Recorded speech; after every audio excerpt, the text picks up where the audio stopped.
ភិវឌ្ឍខ្លួនឯងតាមរយៈទម្លាប់តូចៗអភិវឌ្ឍខ្លួនឯងគឺជាដំណើរការសំខាន់មួយក្នុងជីវិតមនុស្សដែលជួយឲ្យមនុស្សអាចលូតលាស់និងកែលម្អខ្លួនឯងឲ្យកាន់តែប្រសើរទាំងផ្នែកស្មារតីអារម្មណ៍សីលធម៌សុខភាពនិងជីវភាពរស់នៅក្នុងសង្គមសម័យទំនើបមនុស្សជាច្រើនត្រូវប្រឈមទៅនឹងការប្រកួតប្រជែងការងារច្រើននិងសម្ពាធផ្លូវចិត្តដោយហេតុនេះការអភិវឌ្ឍខ្លួនឯងបានក្លាយទៅជាកត្តាសំខាន់មួយសម្រាប់ការរស់នៅដោយមានគុណភាពទោះបីជាយ៉ាងណាក៏ដោយមនុស្សជាច្រើនតែងតែយល់ថាការអភិវឌ្ឍខ្លួនត្រូវការផ្លាស់ប្ដូរធំឬការប្រឹងប្រែងយ៉ាងខ្លាំងជាក់ស្ដែងវិញការអភិវឌ្ឍខ្លួនឯងដែលមានប្រសិទ្ធភាពនិងអាចរក្សាបានយូរគឺការចាប់ផ្ដើមពីការកសាងនៅទម្លាប់តូចៗក្នុងជីវិតប្រចាំថ្ងៃទម្លាប់តូចៗគឺជាសកម្មភាពឬអាកប្បកិរិយាសាមញ្ញដែលមិនចំណាយពេលវេលាច្រើនមិនបង្កការលំបាកខ្លាំងប៉ុន្តែត្រូវបានអនុវត្តជាបន្តបន្ទាប់ទម្លាប់ទាំងនេះអាចជាការភ្ញាក់ពីដំណេកមុនពេលធម្មតាបន្តិចការរៀបចំផែនការប្រចាំថ្ងៃ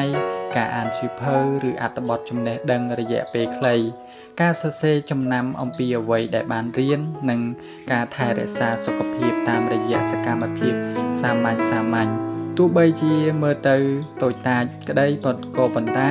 បើអនុវត្តជាប្រចាំវានឹងក្លាយទៅជាមូលដ្ឋានសម្រាប់ការផ្លាស់ប្ដូរធំធេងនៅក្នុងជីវិតមនុស្សការអភិវឌ្ឍខ្លួនតាមរយៈទម្លាប់តូចមានសារៈសំខាន់ខ្លាំងព្រោះវាជួយឲ្យមនុស្សងាយចាប់ផ្ដើមនិងរក្សាបានយូរការផ្លាស់ប្ដូរធំភ្លាមអាចបង្កឲ្យមានអារម្មណ៍ធុញថប់ឬបោះបង់ចោលពាក់កណ្ដាលផ្លូវផ្ទុយទៅវិញទម្លាប់តូចមិនបង្កសម្ពាធផ្លូវចិត្តខ្លាំងទេហើយជួយបង្កើនវិន័យនិងការទទួលខុសត្រូវទៅលើខ្លួនឯងយ៉ាងល្អប្រសើរ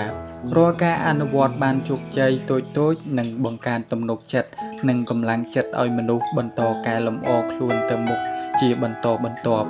នៅលើផ្នែកបញ្ញាទម្លាប់តូចមានតួនាទីយ៉ាងសំខាន់ក្នុងការពង្រឹងសមត្ថភាពគិតនិងការយល់ដឹង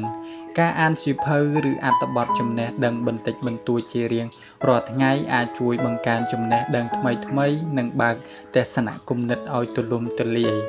ការឆ្លុះបញ្ចាំងលើអ្វីដែលបានរៀនឬការសាកសួរខ្លួនឯងអំពីអ្វីដែលមិនទាន់យល់ច្បាស់នឹងជួយអភិវឌ្ឍសមត្ថភាពគិតវិភាគនិងការគិតដោយមានហេតុផល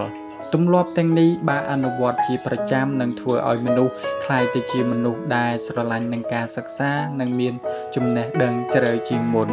ក្រៅពីផ្នែកបញ្ញាទម្លាប់តូចក៏មានឥទ្ធិពលទៅលើផ្នែកអារម្មណ៍និងសីលធម៌ផងដែរការគ្រប់គ្រងអារម្មណ៍និងការអត់ធ្មត់ការយល់ចិត្តអ្នកដទៃ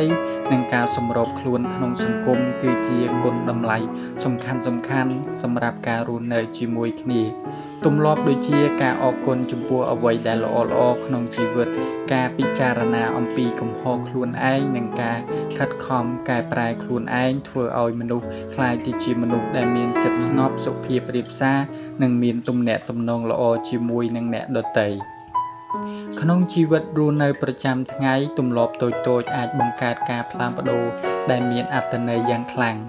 ការរៀបចំពេលវេលាឲ្យមានរបៀបរៀបចំការប្រើប្រាស់ពេលវេលាឲ្យមានប្រសិទ្ធភាពនិងការបែងចែកពេលវេលាសម្រាប់ការងារការសិក្សានិងការសម្រាកជួយឲ្យជីវិតមានតុល្យភាពលើពីនេះទៅទៀតការសន្សំប្រាក់បន្តិចបន្តួចនិងការប្រុងប្រយ័ត្ននៅក្នុងការចំណាយក៏ជាទម្លាប់ដ៏សំខាន់សម្រាប់ការកសាងអនាគតដែលមានសុវត្ថិភាពនិងស្ថិរភាពផងដែរជាមួយគ្នានេះផងដែរទម្លាប់តូចផ្នែកសុខភាពដូចជាការហាត់ប្រាណបន្តិចបន្តួចការគេងឲ្យបានគ្រប់គ្រាន់និងការយកចិត្តទុកដាក់ចំពោះអាហារជួយឲ្យរាងកាយមានកម្លាំងនិងបញ្ញាមានភាពច្បាស់លាស់សុខភាពល្អគឺជាមូលដ្ឋានសំខាន់សម្រាប់ការអភិវឌ្ឍខ្លួនឯងនៅក្នុងផ្នែកផ្សេងទាំងអស់សរុបមកការអភិវឌ្ឍខ្លួនតាមរយៈទម្លាប់តូចគឺជាវិធីសាស្ត្រដែលមានប្រសិទ្ធភាពអាចអនុវត្តបានយ៉ាងពិតប្រាកដនិងសមស្របសម្រាប់មនុស្សគ្រប់គ្នា